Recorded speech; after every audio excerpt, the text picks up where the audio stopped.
जो गलत है उसको करना चाहिए। चलिए आगे बढ़ जाए। हरित क्रांति, इस योजना में भारत का करम फूट गया। किस योजना में? इसमें ऐसा करम फूटा, एगो तो चीज अच्छा हुआ, 61 में चालू हुआ, 62 में चीन से युद्ध हो गया। किससे युद्ध हुआ? चीन से युद्ध हो गया। इस युद्ध में हमें बहुत बुरी तरह से हार लगी हुई थी और कश्मीर का 10% हिस्सा अक्साई चीन में चला गया। इस युद्ध में चीन ने दगाबाजी किया। जवाहरलाल नेहरू जब देश आजाद हुआ था तो उन्होंने पूरी कोशिश किया कि चीन से लड़ाई न लड़ी जाए। जैसे यूक्रेन को रूस जबरदस्ती लड़ रहा है कि नहीं? हकीकत में देखें कैसा लड़ा है, जबरदस्ती। उसी तरह उस समय भारत से जबरदस्ती कौन लड़ रहा था? चीन। उसकी अर्थव्यवस्था ताकतवर थी, सब थी, उसको पता था कि 10-20 साल बाद भारत से लड़ना मुश्किल हो जाएगा, इसलिए अब ये धो जाके रद्द कर दो। और भारत के पास न उस समय हथियार था न कुछ था। उस समय के रक्षा मंत्री ने देश को डुबा दिया, के मेनन। क्या नाम था? के मेनन थे।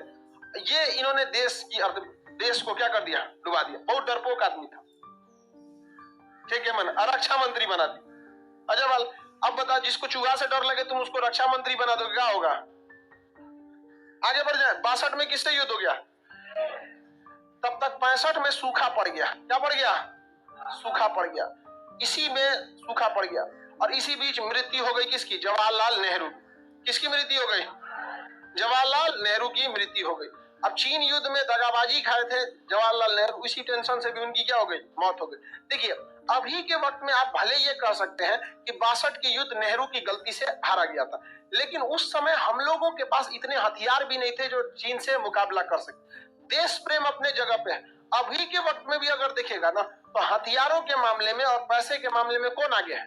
चाइना। हम लोग आज भी, आजादी के बाद आज भी हम लोग दूसरे के जहाज पर गर्व कर रहे हैं। राफेल हमारा, सुखोई हमारा, मिग-29 हमारा। ये गर्व करने की, देश प्रेम अपने जगह पे है, हकीकत भी अपने जगह पर होनी चाहिए। मत भूलिएगा कि आजादी के इतने सालों बाद भी हम लोग अगर बेहतरीन तेजस जहाज बनाए, बहुत ज्यादा मेन स्ट्राइकर जहाज है ही नहीं है, सपोर्ट में वो जाता है।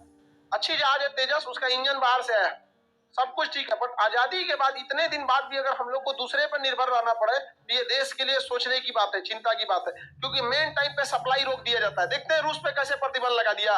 अब रूस पे प्रतिबंध लगा रहेगा, इधर चाइना से युद्ध हो जाएगा, रूस हथियारें नहीं देगा, क्या कर लेंगे?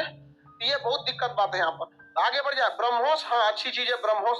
ब्रह्मोस बहुत अच्छा काम किया है यहाँ पर। ऐसा नहीं है बाबू कि हम चीन से हार जाएंगे, ऐसा कभी नहीं हो सकता है, हम लोग हार जाएंगे। लेकिन अब बात अलग है। चीन ने जब 1962 में हमला किया था, 1962 में, तो कहा था कि 50 साल बाद हम फिर हमला करेंगे। तो 50 साल बाद 2012 होता है, 12 होता है कि नहीं होता है? उस समय प्रधानमंत्री कौन थे? मनमोहन सिंह थे। इनको सीधा समझ रहा था। तो 62 में जब चीन का गया था ना, तो चल गए थे परमाणु बम का जहाँ यूनिट होता है उसका दौरा करने।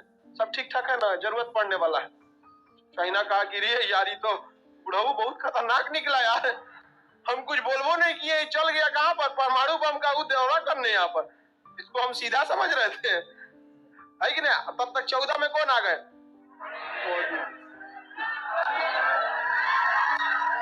अब नहीं लड़ पाएगा कोई भारत, समझा? देखिए, मोदी जी के रहते अगर लड़ भी जाए ना, अमित शाह के रहते ना लड़ पाए।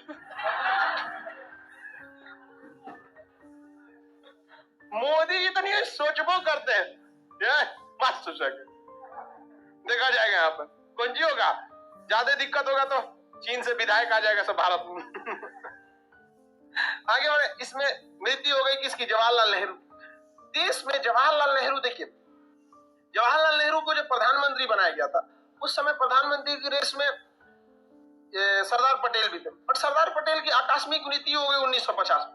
तो अगर अभी ये कोई कहे कि नहीं पहले प्रधानमंत्री सरदार पटेल होने चाहिए, तो बताओ उसके दिमाग का लेवल कहाँ है यार? क्या बोल सकते? 51 में चुनाव हो रहा है, जिस व्यक्ति की मृत्यु हो चुकी है, स्वर्गवास हो चुका है 1 साल पहले, अगर उस पर लॉजिक दीजिएगा कि ये प्रधानमंत्री होने चाहिए, तो अजीब बात नहीं है। आप मतलब आपको नॉलेज नहीं है, आप इमोशंस पे बोल रहे हैं। आप नॉलेज और इमोशन दोनों में अंतर होता है। मृत इंसान को कहां से उठाएंगे?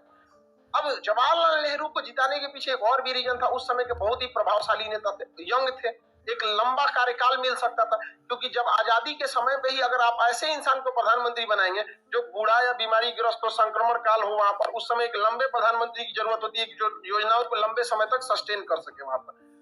लेकिन फिर भी चाइना ने क्या किया? दगाबाजी किया। हालांकि उस समय के मेनन बहुत बड़ा गलती किया था इंसान। जब युद्ध चल रहा था तो जवाहरलाल नेहरू नेपाल में थे, के मेनन इंग्लैंड में था। आदेश पे क्या है? युद्ध चल रहा है। सोच सकते हैं ये हाल था 1962 में। तो 65 में क्या हो गया, सूखा पड़ गया। और जवाहरलाल नेहरू की मृत्यु के बाद जिम्मेदारी किसकी पड़ी थी, लाल बहादुर